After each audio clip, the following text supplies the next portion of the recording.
പ്രധാനമന്ത്രിയുടെ അമേരിക്കൻ സന്ദർശനത്തിൽ president Donald Trump വാഗ്ദാനം ചെയ്ത F-35 യുദ്ധവിമാനമാണോ റഷ്യൻ നിർമ്മിത Su-57 യുദ്ധവിമാനമാണോ ഇന്ത്യ സ്വീകരിക്കുക?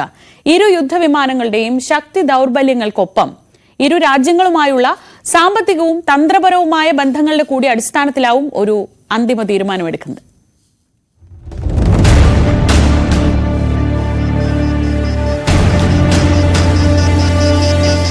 വ്യോമസേനയുടെ സ്ക്വാഡ്രൺ വികസിപ്പിക്കേണ്ട അനിവാര്യതയിലാണ് ഇന്ത്യ. ഏറ്റവും മികച്ച യുദ്ധവിമാനങ്ങൾ തന്നെ വേണം, അതും ഏറ്റവും വേഗത്തിൽ. മുന്നിലുള്ളത് രണ്ടു വാഗ്ദാനങ്ങൾ, അമേരിക്കയുടേതും റഷ്യയുടേതും.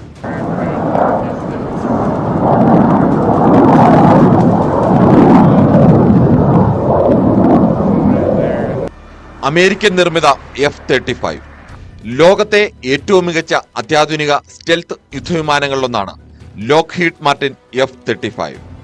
ശബ്ദത്തെക്കാൾ 1.6 മടങ്ങ് വേഗത്തിൽ പറക്കാനാകും.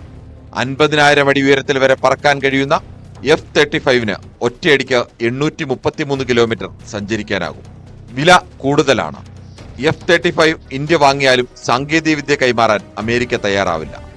അറ്റകുറ്റപ്പണിക്കടക്കം അമേരിക്കയെ ആശ്രയിക്കേണ്ടി വരുമെന്നതാണ് മറ്റൊരു കോട്ടം. കഴിഞ്ഞ 5 വർഷത്തിൽ 11 അപകടങ്ങളും റിപ്പോർട്ട് ചെയ്തിട്ടുണ്ട്.